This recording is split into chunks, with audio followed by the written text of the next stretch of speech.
Fala, meus amigos, tudo certo? Mais um vídeo neste canal maravilhoso, mais um vídeo pra gente falar de futebol e falar de Copa do Mundo, mas não dessa Copa do Mundo, da próxima, que infelizmente a atual acabou pro Brasil. E pô, mano, é chatão ficar falando de Copa sem o Brasil, né, mano? Como que depois da Copa, pô, hoje teve o jogo da Argentina, um jogaço. Teve o jogo ontem, o jogo. Ontem não, depois do nosso jogo, né? O jogo do Brasil. Teve Inglaterra e México, que foi outro jogaço. E você não consegue aproveitar, mano. Portugal e Espanha, jogão de bola, você não consegue curtir os jogos direito, porque o Brasil foi eliminado e você pensa, putz, era pro Brasil tá aí, era pra eu estar fazendo conta quem o Brasil vai pegar, como que vai ser e tal, mas não tem isso mais, o Brasil não tá eliminado. Enfim, depois de um dos dias, da sequência de dias mais maldita da história do futebol, foi Brasil eliminado num dia, Portugal eliminado no outro com o Cristiano Ronaldo, ele, o pai, foi eliminado, caiu fora, triste. E hoje a Argentina se classifica numa virada histórica. Os desgraçados conseguiram de novo. Eu estou aqui para pensarmos no futuro da nossa seleção. Jogadores que possivelmente, que podem, que eu imagino que sejam prospectos para a próxima Copa do Mundo da seleção brasileira. Mais para a gente tentar pensar no futuro, pensar mais para frente, pensar em alguma outra coisa, porque, putz, mano, o jogo da Noruega e depois ainda o jogo da Argentina hoje acabaram com a minha semana. Meu Deus do céu, cara. Ver os argentinos hoje correndo, comendo grama, e o jogo que o Brasil fez. Enfim, não vou ficar falando de Brasil e Noruega, já falei sobre isso aqui no canal no último vídeo, então clica lá e assista toda a minha revolta. Vamos falar de futuro por posição. Alguns nomes, temos quantos nomes aqui? Nem todos têm imagem, tal, tem a imagem da maioria deles. Mas ó, 1, 2, 3, 4, 5, 6, 7, 8, 9, 10, 11, 12. 13, 14, 15, 16, 17, 18, 19, 20, 21, 22, 23, 24, 25, 26, 27, 28, 29, 31 nomes de jogadores que eu imagino que podem ser úteis para a seleção brasileira por característica do que essa Copa do Mundo tem mostrado, que os jogadores, que os times precisam ter, né? Jogadores com características específicas. Estou olhando nessa direção porque tem Colômbia e Suíça jogando nesse momento. Eu estou torcendo para a Colômbia passar, para termos esperança contra a Argentina. E é isso aí, goleiros.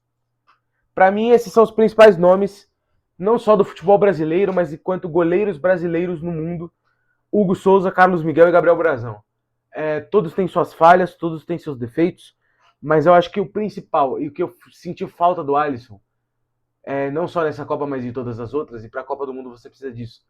Time campeão, em boa parte deles, você tem um goleiro que é milagreiro. Nossa, o Rames Rodrigues joga muito.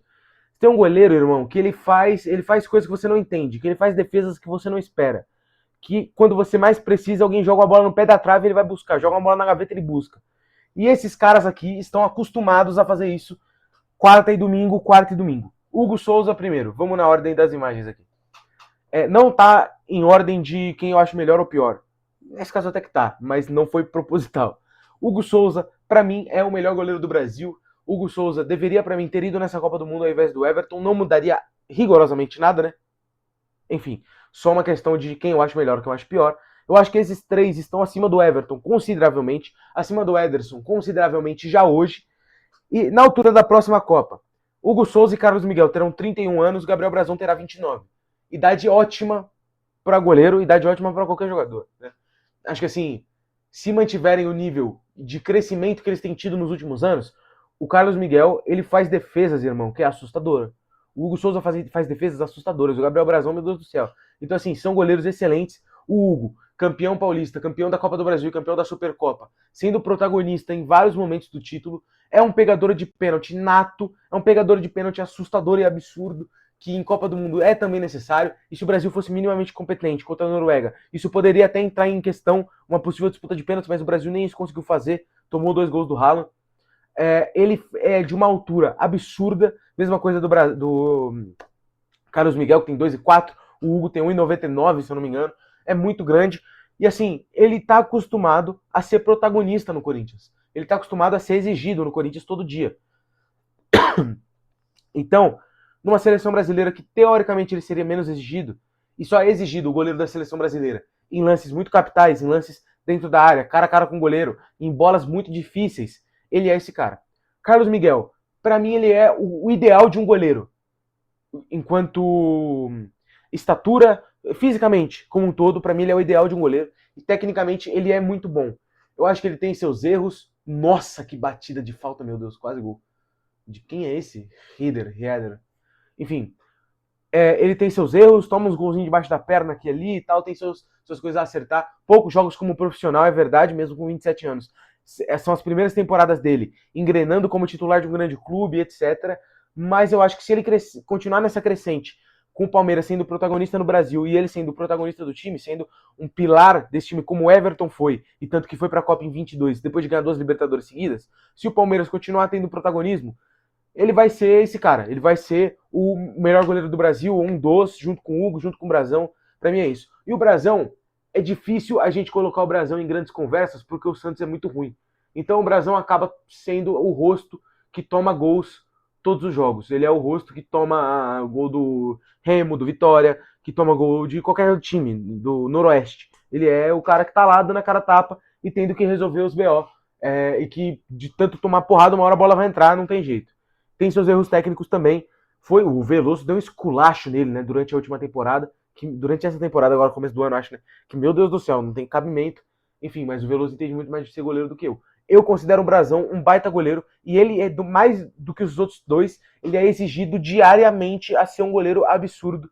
Então eu coloco esses três como os principais nomes. Coloquei aqui também Pedro Morisco do Coritiba, vai ter 26 anos na próxima Copa, tem 22 ainda. Acho que ainda vai tomar um protagonismo maior no futebol brasileiro enquanto goleiro. Se o Coritiba se mantiver na Série A, se ele for para a Europa, talvez, ou se ele for para um clube maior do Brasil. Teve sondagens de Flamengo, se eu não me engano. Eu acho que ele deveria dar esse salto. Não necessariamente para a Europa, porque eu acho que se você vai para a Europa, mas se você não é o Alisson que está no Liverpool, o Ederson que estava no City, você não tem visibilidade. O outro nome que eu tenho aqui, que é o Luiz Júnior, que está no Villarreal, e muita gente fala sobre ele já tem 25 anos e ninguém olhou para esse cara como um prospecto de seleção, porque a gente não vê esses caras todos os dias. O Hugo, a gente vê ele todos os dias no Corinthians, o Carlos Miguel e o Brazão a mesma coisa. A gente vê esses caras salvando o time deles diariamente no Campeonato Brasileiro. Então acho que o Brazão, quer dizer, o Morisco, o Brazão já foi, o Morisco, eu acho que ele deveria pular de degrau no futebol brasileiro, para ser mais visto do que no Curitiba, mas não necessariamente ir para a Europa, só ir para a Europa se for para ser titular de um time grande, entendeu? E aí, para isso, ele teria que pular degraus, talvez, no Brasil, automaticamente. Falei de Luiz Júnior também, teria 29 anos na próxima Copa. Acho que se o Ancelotti olhar para ele, e a comissão do Ancelotti olhar como um prospecto de bom goleiro, como já atualmente um bom goleiro, que pode ser brigar para uma vaga de titular na seleção, e ele for convocado, tiver sequência, talvez seja legal. Mas enfim, vamos acelerar um pouquinho aqui. Vou com laterais primeiro, tá? Depois eu vou nos zagueiros. Laterais, em cima os esquerdos e embaixo os laterais direitos. Kaique Bruno, estava no Cruzeiro, foi convocado pelo Ancelotti já, agora foi pro Como da Itália. É o principal nome que diz como lateral no Brasil, né? Acho que é o principal lateral esquerdo, principalmente, mas como as duas laterais, eu acho que ele cobre. Ele é o principal lateral despontando no futebol brasileiro, né? Além do Wesley, que é muito novo também, e que infelizmente perdeu essa Copa. E que seria muito importante nessa Copa, o Wesley, meu Deus do céu. O Kaique, ele terá 27 anos na próxima Copa. Hoje, ele se ruma para o Como da Itália. Eu acho que até a próxima Copa, durante o ciclo de 4 anos, ele vai ter sequência de seleção brasileira e ele é um cara equilibrado. Ele é um lateral mais do que correto, que a gente usou muito pro Douglas Santos essa palavra. Ele é um cara que assim, ele pode ser, em alguns momentos, crucial de assertivo defensivamente, mas que pode pisar do meio para frente. O Brasil, ele viveu uma crise no pré-Copa e durante a Copa também, que é, ou eu convoco o Wesley, que é quase um ponta, e do outro lado, ou eu coloco o Wesley, que é quase um ponta, ou eu coloco do outro lado o Alexandro, que é quase um zagueiro. O Danilo é quase um zagueiro. O Douglas Santos é metadinha, mas assim, muito mais defensivo.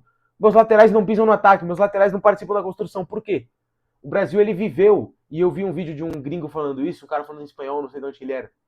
Ele falou, cara, os laterais do Brasil, historicamente, quando os craques não decidiam, você tinha laterais que participavam tanto ofensivamente que eles às vezes apareciam e, mano, a bola caía no pé do Carlos Alberto Torres, a bola caía no pé do Cafu e ele achava uma bola, a bola caía no pé do Roberto Carlos e ele achava um gol. Claro que são altíssimo nível, parece tão distante no nosso futebol hoje dos laterais, é óbvio. Mas assim, eu sinto falta de laterais na seleção que pisem no ataque minimamente, mano. Que ajude o Vinícius Júnior pela esquerda, por exemplo, a dar apoio, mas também ultrapassar quando necessário, fazer jogadas em conjunto. Pela direita, meu Deus do céu, os laterais dessa Copa que estão tendo destaque, Daniel Munhoz na Colômbia, Dumfries na Holanda, que já foi eliminado, Hakimi no Marrocos. Esses caras, eles são fisicamente monstros e eles participam tecnicamente muito do ataque. eles cruzam muitas vezes para a área, eles chegam dando apoio. Então acho que são, assim, é importante você ter um lateral que seja mais ofensivo. O Luciano Juba, eu gosto demais do futebol do Juba. Muito técnico, é o lateral que eu gosto. Lateral técnico, de bola no pé. E outro nome que eu não coloquei na imagem, ele tava, mas eu troquei pelo Souza, porque o Souza é mais novo.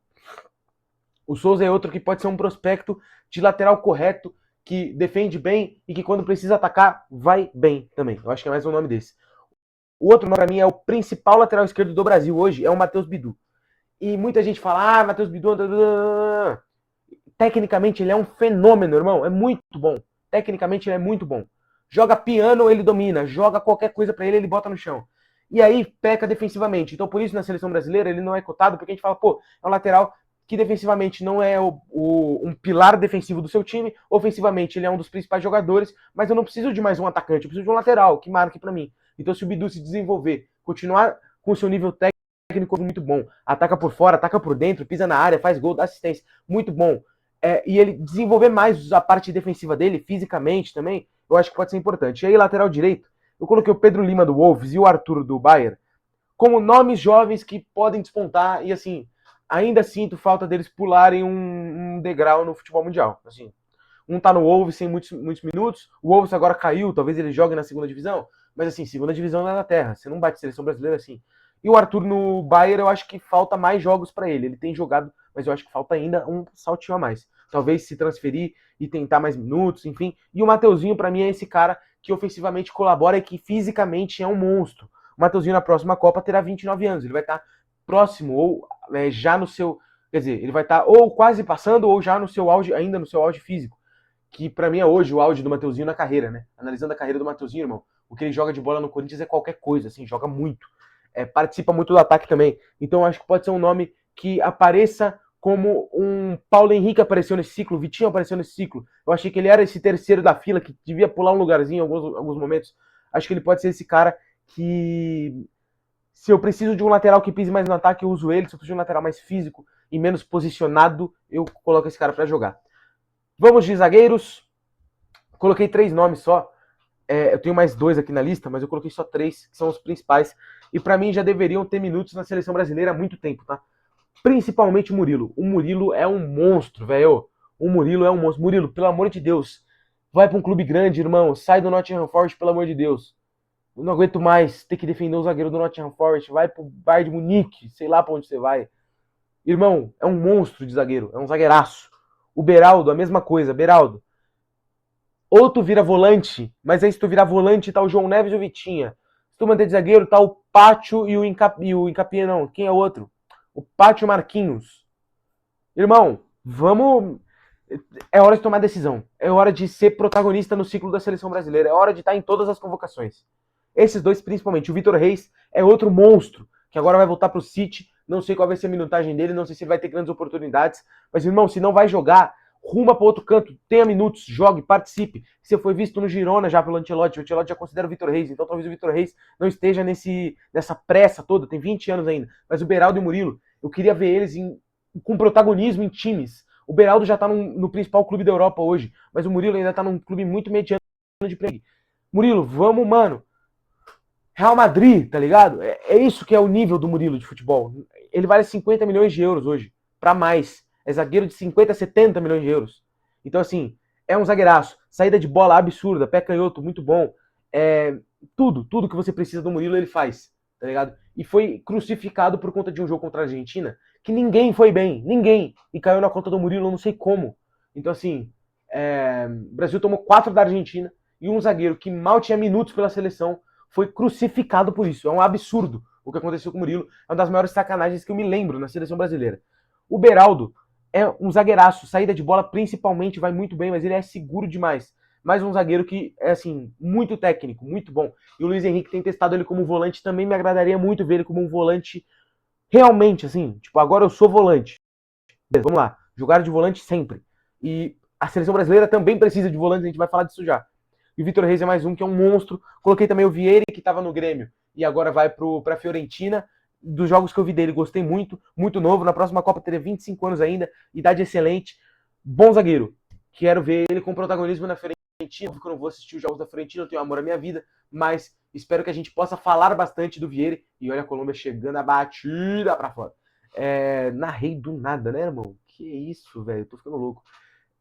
Mas enfim, espero o Vieri, que a gente comente mais sobre ele, sobre o Vieri, não sei como é que fala. Enfim, e o Natan, que tá no Betis, já foi considerado em listas aí do Ancelotti, estava na pré-lista dos 55. Pra mim é um zagueiro, acho que mais físico, muitos zagueiros canhotos, né? Mas enfim, mais um zagueiro canhoto, bateu mal demais na bola de Soares, Jesus amado. Mas é um cara que eu também queria ver considerado nas listas do Ancelotti, tendo presença, pra gente poder vê-lo jogar. Certo? Vamos pro meio campo? Cara, meio campo tem nomes grandes aqui, viu? Aqui, rapaz. Tem nome aqui que eu tô esfregando as mãos pra ver com a camisa da seleção, velho. E o principal de todos, pra mim é o principal nome do ciclo de 2030. O principal que tem que aparecer. O cara que não está na seleção brasileira, que tem que estar lá a partir da primeira convocação do Ancelotti, na minha visão. Breno Bidon. O Breno é um craque, mano. O Breno é um craque. Assim, tecnicamente, é um jogador diferenciado demais. E é uma função que o Brasil sentiu falta nessa Copa, mano. Tanto que o Ancelotti convocou mais um camisa 5/camisa 8, tendo lesionado um lateral. Ele levou mais um meio campo para tentar achar alguém que fizesse a função junto com o Bruno Guimarães ali, de equilibrar as coisas no meio campo, e não tem. Tecnicamente, o Breno é um craque.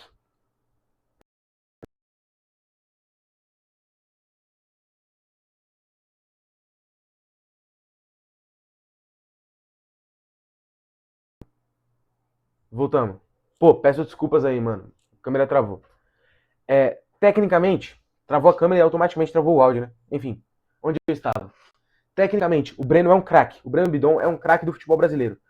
E tá sendo um pouco subestimado em alguns pontos por ser muito novo. Ou, cara, assim, não sei, tem questões que eu não entendo muito no futebol brasileiro, porque a gente não pula algumas etapas com jovens que pularam etapas a vida toda, tá ligado? Eu acho que o Breno deveria estar em conversas para a seleção brasileira, junto com alguns outros nomes do nosso futebol brasileiro, para essa posição. Uma posição carente que a gente não achou um nome além do Bruno Guimarães. Martinelli, que estava no Fluminense, Marcos Antônio, que estava no São Paulo, Breno Bidon, são caras que vinham num nível muito alto, o próprio Andréas Pereira, e que deveriam ser mais cotados.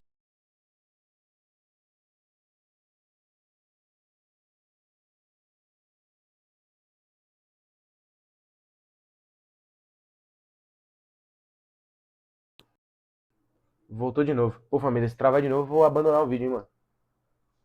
Pô, se travar de novo, não vai ter jeito.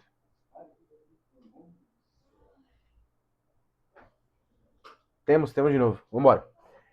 E acho que o principal fator do Bidon do que eu assisto ele jogando, e jogando contra grandes clubes, grandes jogadores, o fator mental dele, mano. Ele mexe com a cabeça de adversários. E é assim, o Brasil joga eliminatórias sul-americanas contra adversários que enchem o saco, enchem a cabeça. E o Brasil, às vezes, mentalmente se desespera em partidas, mano. E ele é um cara muito centrado, muito calmo. E acho que tecnicamente ajudar a seleção nessa posição do camisa 8 que dá ritmo ao jogo, decide para onde o jogo vai, mas principal. E toda a seleção tem esse cara, todas as seleções grandes tem esse cara. O Odegaard é esse cara que baixa de 10 e joga de 8 para armar o time, para decidir para onde o time joga, e tecnicamente muito privilegiado. Chutou a gente para fora da Copa, tendo 130 ações com a bola durante o jogo. O Vitinha é esse cara em Portugal, fez uma Copa trágica, mas é esse cara. O Pedri é esse cara. Assim, todas as seleções têm um jogador que acalma. O Rabiot na França faz isso há anos. Assim, um camisa 8 na concepção da posição e que tecnicamente vai muito bem. Próximo nome, eu vou de Gabriel Bontempo agora. Jogador do Santos, mais um que o Santos dificulta a situação do cara. Acho que o Corinthians entra nesse quesito também. O próprio Grêmio, que a gente vai falar do Gabriel Mack, são clubes que não vivem seu melhor momento. Então, os jogadores jovens têm dificuldade para se desenvolver com tranquilidade. O Bontempo, ele é muito exigido no Santos. Tipo assim, irmão, esse moleque tem que salvar a nossa vida, e não é para ser assim. Mas o Bontempo, mesmo nessa situação, se mostrou um jogadoraço. Se mostrou um talento absurdo. Joga muito futebol, é um meia mais ofensivo que o Brasil não teve nessa Copa do Mundo, sem ser o Paquetá em alguns momentos. Joga da meia direita para dentro, mas joga como um 10 também, como um 8 às vezes. Acho que é um cara muito polivalente no meio campo, que tecnicamente joga demais, pisa na área para finalizar, é protagonista de jogos no Santos, tendo seus 21 anos. Na próxima Copa vai ter 25, tô certo, né? Na próxima Copa terá 25, mesma idade do Breno Bidon, inclusive. Gabriel Mack. Eu coloquei o Gabriel Mack entre os meio-campistas. No Grêmio ele joga às vezes como ponta, às vezes como meia. Eu quero ver o Mack como meia, camisa 10, mano. Eu já falei isso do Estevão, a gente falou isso muito do Estevão. que quando ele for pro Chelsea ele vai ser um camisa 10 e é por isso que ele tá indo pra lá, porque o Chelsea vê ele como 10, chegou lá e tá de ponta direita. E tá sendo ponta direita na seleção. E tá sendo o craque que ele sempre foi, porque ele é muito craque. Mas eu queria um 10. E o Mac pode ser esse cara. Tecnicamente muito privilegiado, muito novo ainda, 18 anos. Prospecto de Europa muito claro já para essa janela. Não sei se vai agora, se vai no final do ano, se vai no meio do ano que vem. Mas joga muito e eu quero ver ele nos grandes centros da Europa porque esse moleque é muito talentoso, mano. Muito drible, condução de bola, a bola gruda no pé dele. Tecnicamente muito craque. Gabriel Sara, outro nome. Na próxima Copa já um pouco mais velho, né? Vai ter 31 anos. Por que eu coloquei o Sara aqui? É um meia. Tem jogado como 8 no Galatasaray às vezes? Tem jogado como 10 às vezes? Tem. Eu queria ele como meia, camisa 10, atrás, na frente dos volantes, atrás dos atacantes. O Brasil não tem esse cara, mano. O Brasil não tem esse cara. E o Sara, jogando no Galatasaray, ele foi protagonista de jogos de Champions League. Contra a Juventus, eliminando a Juventus na última Champions. Jogando muito.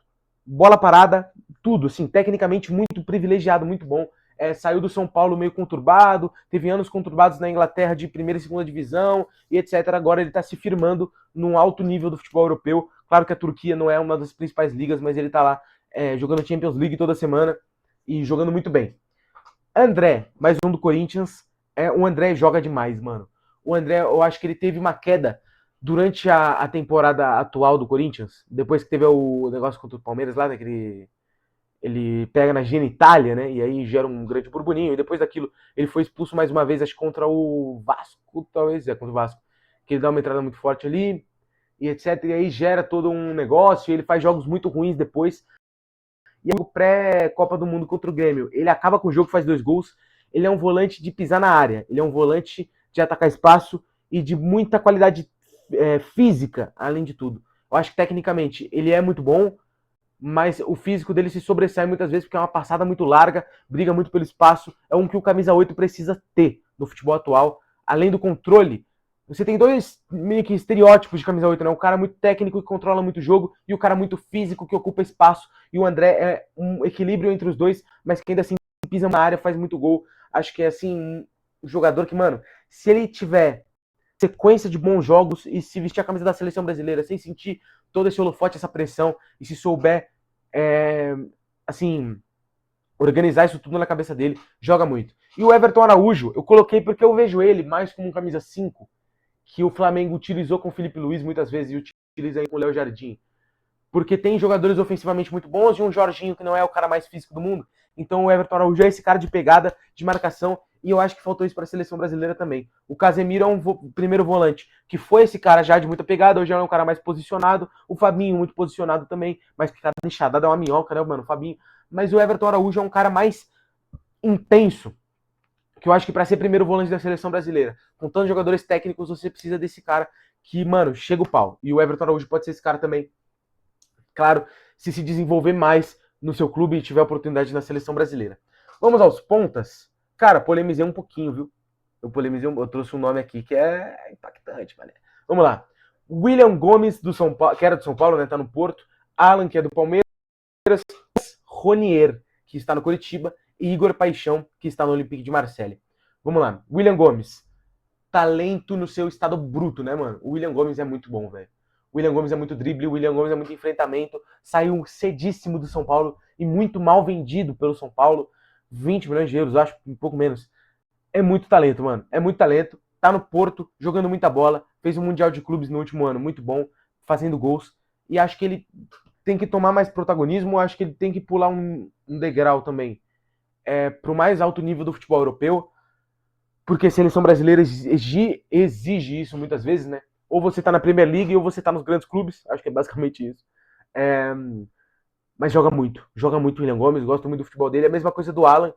Fisicamente muito bem, acho que, por mais que novo, ele tem uma estatura muito boa e uma força física boa para conseguir brigar com laterais do futebol brasileiro, que são fortes, defensores do futebol brasileiro, meio-campistas que são muito fortes, vindo da esquerda, da direita para dentro, trazendo para canhota. Eu gosto. Nossa, que coisa tosca que fez o goleiro da Suíça agora, hein, mano? Trombou. Ah, não, é o da Colômbia. Meu Deus do céu. Enfim, fisicamente vai muito bem nos duelos e dribla muito, tecnicamente vai bem. Eu sou um fã do Alan. Eu sou um fã do Alan, assim, sem tirar nem pôr. Eu gosto muito do jogador. Palmeiras recusou 35 milhões de euros por ele. Eu achei uma loucura. Falei, cara, mano, negaram 35 pau pelo malandro. Mas ele joga muito futebol. vale esse dinheiro todo. O Palmeiras está na condição de poder negar grandes propostas e o Alan vai sendo mantido no futebol brasileiro, que é muito bom, e a gente vai poder ver ele mais um semestre se desenvolvendo muito no Palmeiras. Lucas Ronier é um jogador que eu sou fã, meu irmão. Dribla demais, muito controle de bola, muito enfrentamento. É aquele ponta chato que dribla muito. Acho que vai ser difícil ele sair para um grande centro europeu, mas se sair, irmão, tem que ter chances. E se for, nem só se for para Europa, óbvio, é porque é difícil você estar no Curitiba e ser convocado para a seleção. Mas se pular um nível, uma prateleira, talvez do futebol brasileiro, indo para um dos clubes que briga mais lá em cima, eu acho que ele pode ser esse cara, porque ele é muita personalidade, mano. É muita personalidade, é acostumado a ser protagonista no Curitiba. Claro que ser protagonista no Curitiba, ser jogador de seleção brasileira, são coisas diferentes. Mas o Lucas Ronier está acostumado com protagonismo, está acostumado a chamar o jogo e ser necessário no jogo do Curitiba.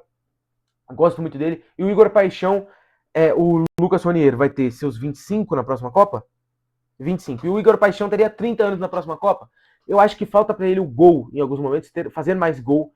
Mas ele é um cara que despontou muito bem no futebol brasileiro e pode sim, mais um que talvez devesse pular um escalão de futebol na Europa, chegar a um clube maior, às vezes até voltar para o Brasil, em um dos grandes clubes do Brasil, um Flamengo, um Palmeiras, um Cruzeiro até. Igual fez o Samuel Lino, por exemplo. Isso rendeu seleção brasileira para ele de uma maneira inacreditável, porque não estava jogando nada.